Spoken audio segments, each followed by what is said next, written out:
Hey guys, welcome back to the channel and all the other stuff that you're supposed to say. I'm going over again some of the controversial M70ab2s to share some more information because I did pick up a second one, and I'll go over the story of why I picked up a second one as we headspace it together here on YouTube.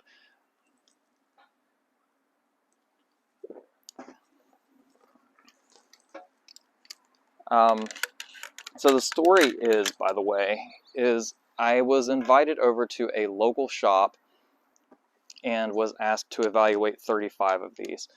3 out of the 35 were trash. They were not safe to shoot. The chamber and the breech had definitely been modified, and they just weren't good to go. They did pass headspace though, but the chambers were very loose. You could put around in it and wiggle the round back and forth a lot to tell that it wasn't going to be a good time for someone that shot it. It may not have resulted in a catastrophic failure, but it definitely wasn't going to end in anything good. So with a go gauge, you are supposed to have a little bit of resistance. You're not supposed to have to force it shut. This chamber is dirty, but still just a little bit of resistance and it closes on go. That's with a dirty chamber. And you know, we are in headspace. I've actually already checked this one because I evaluated 35 of these. And again, out of the 35, 3 were bad. All right, no-go gauge. With a no-go gauge, you use these when the rifle is being built. You can also use it throughout the life of the rifle to check to see the minimum requirements of headspace. No-go and go gauges come in SIP and SAM sizes. SIP is the European standard and used for, like, you know, you go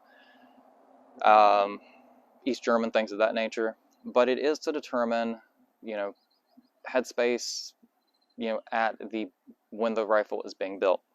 So here is the no-go gauge.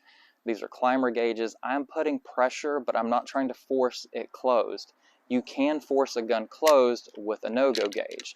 And if you do that, you may get a false reading indicating that the gun is not safe to shoot. However, that's where a field gauge comes into play. If for some reason you do force a gun closed and potentially you are going to damage your go gauges, your gauge set, which these gauges are not cheap. So if you do force a chamber shut on a no-go gauge, which you can do, you may end up damaging your gauges. You get a false reading. You think the gun's trashed. You can throw a field gauge in it though, and you're not really gonna, you can maybe force it closed with a mallet, but you're probably not gonna force a gun closed with a field gauge. So with it passing the, I can show you guys if you want to, but we're trying to keep this video short. We'll do another video on that, on the field gauge. This gun passes safety inspection in terms of headspace. But let's take a look at something else. All right, so for the purposes of these videos, I'm not using breech and chamber interchangeably. So this is the breech. This is where the face of your bolt is going to meet and chamber the round. This is the chamber. This is where your bullet goes. And on this one, you can see there is no wiggle room. I'm going to hold it up on this angle. It is supported on all sides. However, I'm not pointing this thing at me there. However, you can see the polishing right as it goes into the chamber, and that's kind of like a feeding area. Now, if these marks went further back into the chamber, it could result in the round not being supported. So at this point, looking at initial safety things, we passed go, we passed no go, we passed a field gauge, and the round is supported on all sides. The initial video I did on my one from Atlantic Firearms, the breech and chamber you could tell had not been modified, and it of course then passed all the headspace gauges. Now, fun fact, I had a gentleman hit me up, and he's now became kind of a, we've been chatting now for about a week, he's became kind of a good friend. He picked up one of these, and his breech, his chamber did not really look like it had been modified. I told him to go ahead and still buy a set of gauges, just for safety purposes. He bought SIP gauges, his failed. it closed with no resistance on the no-go gauge.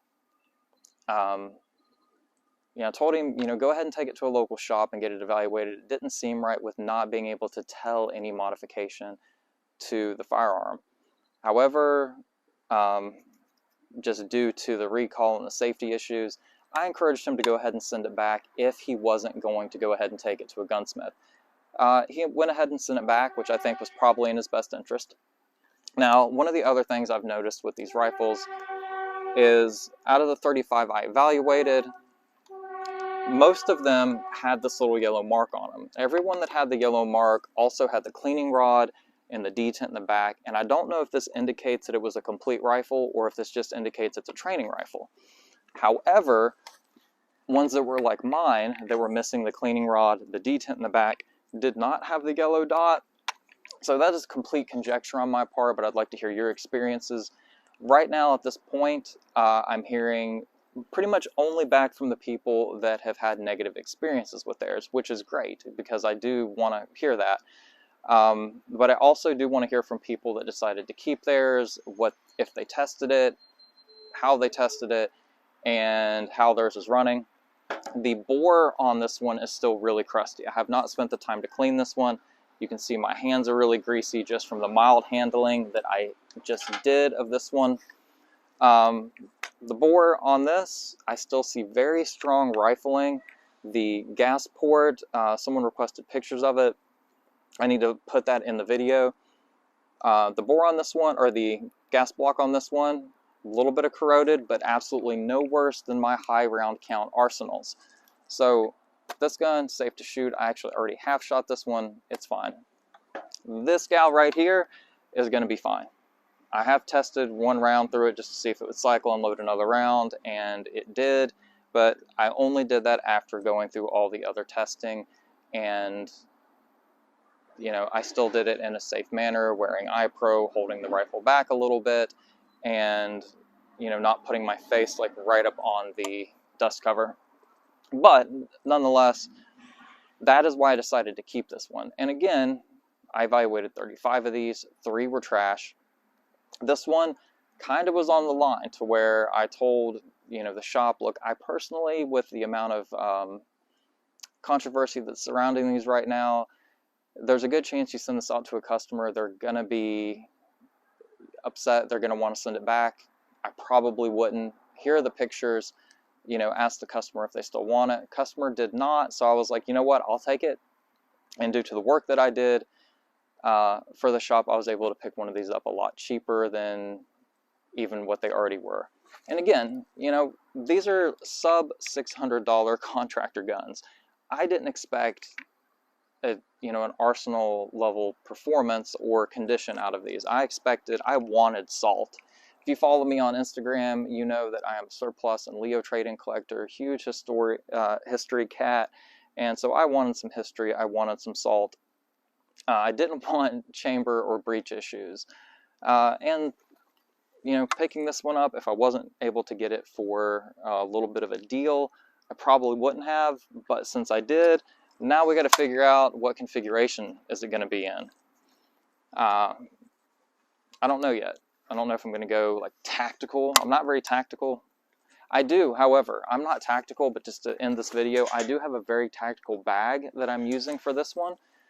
It's probably the most tactical bag that I have. It makes me an operator while doing operational shit, and I like it. Anyway, that's it for the video. Have a great weekend. Stay safe. It is Friday, so go into the weekend, have some fun, shoot your guns if they're safe, and know what to look for. I'm not an expert on this matter, but there are going to be some really cool videos dropping this weekend from very prominent cats in the AK community that are. So stay tuned for those. Have a great day.